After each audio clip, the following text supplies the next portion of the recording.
सरकार द्वारा घोषित 20 लाख करोड़ के आर्थिक पैकेज को लेकर भारतीय जनता पार्टी द्वारा झुंझुनू के माननगर स्थित पार्टी कार्यालय में प्रेस वार्ता का आयोजन किया गया।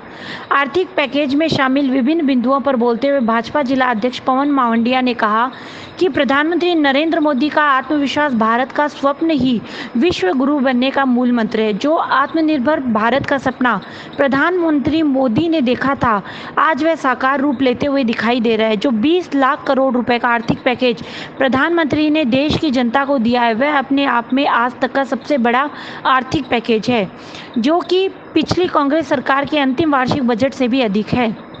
इस बजट में समाज की अंतिम पंक्ति में बैठे व्यक्ति से लेकर छोटे बड़े सभी प्रकार के व्यवसाय करने वाले तथा मजदूरों, किसानों को आत्मनिर्भर बनाने का संपूर्ण अवसर दिया गया है। प्रेस वार्ता को संबोधित करते हुए सांसद नरेंद्र कुमार ने कहा कि आर्थिक पैकेज में कृषि इंफ्रास्ट्रक्चर फंड तथा खाद्य सूक्ष्म उद्यमों का औपचारिक कार्यान्वयन, राष्ट्रीय पशु रोग नियंत्रण कार्यक्रम, पशुपालन अवसंरचना निधि तथा किसान विपणन विकल्प, कृषि उत्पाद मूल्य और गुणवत्ता आश्वासन एवं स्वास्थ्य सुधार पहल के अलावा एक देश एक राशन कार्ड व प्रवासियों के लिए किफायती किराए के आवास तथा कंपा के माध्यम से रोजगार सृजन आदि विभिन्न क्षेत्रों में अनेकों लाभकारी योजनाओं को शामिल किया गया है। इस दौरान पार्टी के शहर मंडल अध्यक्ष कमलकांत शर्मा भी उपस्थित थे। आज हम एक बहुत ही महत्वपूर्ण विषय जिसका सपना हमारे प्रधानमंत्री आदरणीय नरेंद्र मोदी जी ने, और जब वे देश के प्रधानमंत्री बने उसी के बाद इस देश के संपूर्ण विकास के साथ साथ राष्ट्र के लोग आत्मनिर्भर कैसे बने, भारत कैसे आत्मनिर्भर बने, इसके लिए सम्माननीय मोदी जी ने कार्य करना प्रारंभ किया। और उसी के निमित्त इस देश का नागरिक, चाहे वो किसी जाति या धर्म अथवा संप्रदाय का हो, वो कैसे सशक्त बने, आर्थिक रूप से कैसे मजबूत बने, समान अवसर उसको कैसे मिले और इस राष्ट्र की मुख्य धारा में आकर वो कैसे खड़ा हो, इसके लिए वो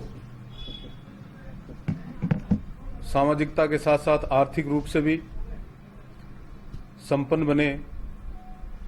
और इस कालखंड में जब देश एक बहुत बड़े वैश्विक महामारी के संकट के दौर में गुजर रहा है और इसके तुरंत बाद आप देख रहे हैं कि किस प्रकार से प्रवासी मजदूर, किस प्रकार से अन्य राज्यों में काम करने वाले लोग जो अपने काम धंधे छोड़कर अपने अपने घरों को लौट रहे हैं। इस कालखंड की समाप्ति के बाद जो अर्थव्यवस्था देश की होगी वो किस प्रकार से पटरी पर लाई जाए, इसके लिए माननीय प्रधानमंत्री जी ने 12 मई को अब राष्ट्र के नाम अपने संबोधन में 20 लाख करोड़ का आर्थिक पैकेज जो घोषित किया, उसके लिए मैं माननीय प्रधानमंत्री जी का हृदय से आभार व्यक्त करता हूं, उनको धन्यवाद देता हूं। और उन्हीं विषयों को लेकर मैं आपके समक्ष कुछ बिंदु रखना चाहता हूं जो इस 20 लाख करोड़ के आर्थिक पैकेज के हिस्से हैं। सबसे पहले तो मैं उन विषयों को आपके समक्ष रख रहा हूं जो फंसे हुए प्रवासी हैं, जो मजदूर हैं दूसरे राज्यों में, उनके लिए भारत सरकार करने जा रही है और करने के लिए तत्पर है, जिस पे काम शुरू हो चुका है। सबसे पहले तो भारत सरकार राशन कार्ड वाले सभी लोगों के लिए खाद्य हस्तांतरण की घोषणा कर चुकी है। अब जो कि NFSA द्वारा कवर नहीं किए गए हैं, जो राज्य के लाभार्थी नहीं हैं और जो फंसे हुए हैं, उन्हें प्रत्येक महीने प्रत्येक परिवार को 5 किलो गेहूं और 1 किलो चना मुफ्त में मिलेगा। इसमें लगभग 8 करोड़ फंसे हुए प्रवासियों को लाभ होगा और इस पे लगभग 35,000 करोड़ रुपए का 3500 करोड़ रुपए का खर्चा होगा, जो कि पूर्ण रूप से भारत सरकार वहन करेगी। दूसरा एक बिंदु, एक देश एक राशन कार्ड। इससे संबंधित तथ्य कि अब तक राशन कार्ड पूरे देश भर में लागू नहीं है, इसलिए प्रवासी श्रमिक अक्सर उन राज्यों में पीडीएस सेवाओं का लाभ नहीं उठा पाए जिनमें वो फंसे हुए हैं। इसको सुधारने के लिए सरकार ने काम शुरू किया है। एक प्रवासी लाभार्थी जल्द ही देश के किसी भी हिस्से में किसी भी सार्वजनिक वितरण प्रणाली की दुकान से राशन खरीद सकेगा और इस साल के अगस्त तक 23 राज्यों में 67 करोड़ लाभार्थी, जो कि पीडीएस की आबादी का लगभग 83% हिस्सा है, इस पोर्टेबिलिटी व्यवस्था का लाभ ले सकेंगे। मार्च 2021 तक 100% राष्ट्रीय पोर्टेबिलिटी प्राप्त कर ली जाएगी। तीसरा जो बिंदु है, प्रवासियों के लिए किफायती किराए के आवास। प्रवासियों की मदद करने के उद्देश्य से किया गया तीसरा निर्णय भारत सरकार का। किफायती किराए पर मकान प्राप्त करने में उनको कठिनाई हो रही है जो मजदूर प्रवासी रूप से बाहर रहकर काम कर रहे हैं। सरकार पीएमवाई के तहत एक योजना शुरू करेगी, जिसके तहत शहरों में उपलब्ध सरकारी वित्त पोषित घरों को पीपी मोड के तहत किफायती रेटों पर आवास परिसर में परिवर्तित किया जाएगा। यह योजना विनिर्माण इकाइयां, उद्योगों, संस्थाओं, संघों को अपनी निजी भूमि पर अफोर्डेबल रेंटल हाउसिंग कॉम्प्लेक्स विकसित करने और उन्हें संचालित करने के लिए प्रोत्साहित किया जाएगा। यह सस्ती किराए के आवास परिसरों को विकसित करने के लिए इसी तरह की तर्ज पर राज्य और केंद्र सरकार संगठनों को भी प्रोत्साहित करेगी। यह उन लोगों के लिए किफायती किराए के आवास की आपूर्ति में भारी वृद्धि होगी जिन्हें इसकी बहुत ही आवश्यकता है। तीसरा जो एक विषय है वो है मृदा शिशु ऋण के लिए ब्याज संवेशन का। आरबीआई के 3 महीने के ऋण अधिस्थगन के अतिरिक्त यह ध्यान में रखते हुए कि कोई मृदा शिशु उधारकर्ता उस समय के बाद ब्याज का भुगतान करने की स्थिति में नहीं हो सकते, भारत सरकार ने 12 महीने की अवधि के लिए पुनर्भुगतान ब्याज में 2% का विशेष प्रदान करने का निर्णय लिया है। दूसरे शब्दों में, इन ऋणों की समय पर अदायगी 12 महीने के लिए 2% कम ब्याज का भुगतान करने वाले उधारकर्ताओं के परिणाम स्वरूप होगी। इससे मृदा शिशु लोन्स को 1500 करोड़ रुपए की राहत मिल सकती है।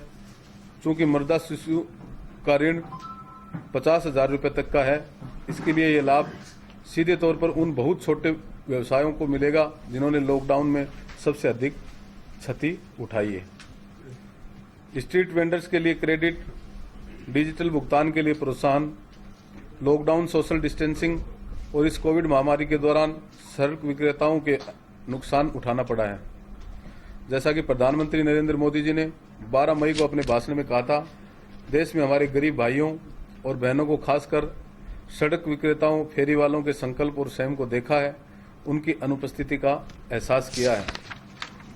उन्होंने कहा कि अब यह हमारा कर्तव्य है कि हम उन्हें मजबूत बनाएं, उनकी वित्तीय आवश्यकताओं के लिए कुछ बड़े कदम उठाएं। इसकी ओर सरकार ने कदम उठाए हैं। 1 महीने के भीतर सरकार इन वेंडरों को शुरुआती कार्यशील पूंजी 10,000 रुपये तक की आसान क्रेडिट राशि प्राप्त करने के लिए मदद करेगी। एक विशेष योजना शुरू करेगी। अच्छे पुनर्भुगतान वाले लोगों के लिए और अधिक राशि प्रदान किया जाएगा। चूंकि लोग वायरस फैलने के डर से इन विक्रेताओं को भुगतान करते समय नकदी का उपयोग करने से डर रहे हैं, इसलिए सरकार ने मौद्रिक पुरस्कारों के माध्यम से डिजिटल भुगतान को प्रोत्साहित करने का भी फैसला किया है। यह देश भर में लगभग 30 लाख स्ट्रीट वेंडरों की सहायता करेगा और 5,000 करोड़ रुपए की लिक्विडिटी प्रदान करेगा। मध्यम आय वर्ग के लिए आवास ऋण पर ब्याज दर से सब्सिडी। मई 2017 में सरकार ने मध्यम आय समूह के लिए क्रेडिट लिंक्ड सब्सिडी योजना शुरू की थी। इसके बाद इसे 31 मार्च 2020 तक बढ़ाया गया। क्रेडिट लिंक सब्सिडी योजना किसी मकान की खरीद, निर्माण या वर्दी के लिए कम ब्याज दरों पर ऋण प्रदान करती है। अब तक योजना को अनिवार्य रूप से लोगों के इस समूह को उनके आवास ऋण के ब्याज पर सब्सिडी देती है। अब तक 3.32 लाख परिवार इससे लाभान्वित हुए हैं। सरकार ने इस योजना को मार्च 2021 तक विस्तारित करने का निर्णय लिया है। इससे 2020-21 के दौरान अतिरिक्त 2.5 लाख मध्यम आय वाले परिवारों को लाभ होने की उम्मीद है और इससे आवासन क्षेत्र में 17,000 करोड़ रुपए के अधिक निवेश होगा। कंपा के माध्यम से रोजगार सृजन की योजना, लोगों के लिए रोजगार पैदा करने की स्पष्ट आवश्यकता है। रोजगार पैदा करने के लिए सरकार जल्द ही 6,000 करोड़ रुपए की योजनाओं का उपयोग करेगी, जिसमें क्षतिपूर्त वनीकरण, कोष प्रबंधन और योजना प्राधिकरण का उपयोग किया जाएगा। क्षतिपूरक वनीकरण, कोष प्रबंधन और योजना प्राधिकरण के पीछे विचार यह है कि वनीकरण एवं अन्य गतिविधियों द्वारा वन भूमि जिसे गैर वन भूमि में बदल दिया गया, उसका सुधार किया जाएगा। आवंटित धनराशि का उपयोग राज्य सरकारों द्वारा वनीकरण और वृक्षारोपण कार्यों, कृत्रिम उत्थान, सहायता प्राप्त प्राकृतिक पुनर्जनन, वन प्रबंधन, मिट्टी और नमी संरक्षण कार्यों, वन संरक्षण, वन और वन जीव संबंधी बुनियादी ढांचे के विकास, वन्य जीव संरक्षण और प्रबंधन आदि में किया जाएगा। इससे न केवल ग्रामीण क्षेत्रों में रोजगार सर्जित होंगे, बल्कि चूंकि इस कार्य में शहरी क्षेत्र में भी शामिल होंगे, इसके लिए हमारे रोजगार भी सर्जित होंगे। अब आगे के विषय के लिए हमारे आदरणीय MP साहब। पिछले भाषण में हमारे देश के लोकप्रिय प्रधानमंत्री नरेंद्र भाई मोदी जी ने 12 मई को जो भाषण दिया, उसमें 20 लाख करोड़ रुपए की देश के ये जो कोरोना संक्रमण चल रहा है, इसके लिए 20 लाख करोड़ का पैकेज दिया, जो अन्य बहुत देशों से अच्छा है। और अन्य देशों ने दिया है, उसमें से 1 या 2 देश ही उनसे ऊपर वो 10% जो राशि दी है वो अन्य देशों से है। वो बहुत ही सराहनीय काम किया है। इसे हमारे अध्यक्ष जी ने आपको लगभग बातें बता दी गई है। इसमें मेन मुद्दा जैसे बाहर फंसे हुए जो लोग हैं, उनको लाने से संबंधित जो भी थी, उनको सुविधा देने से संबंधित, उनको पहले राशन कार्ड से भी सामग्री नहीं मिलती थी, जिनके राशन कार्ड नहीं बने हुए थे, उनको भी 5 किलो गेहूँ, 1 किलो दाल बिना राशन कार्ड के भी अब दी जाएगी। किरायों में भी रियायत दी है, सारी बता दी। किसानों को भी अब काफ़ी लाभ दिया है।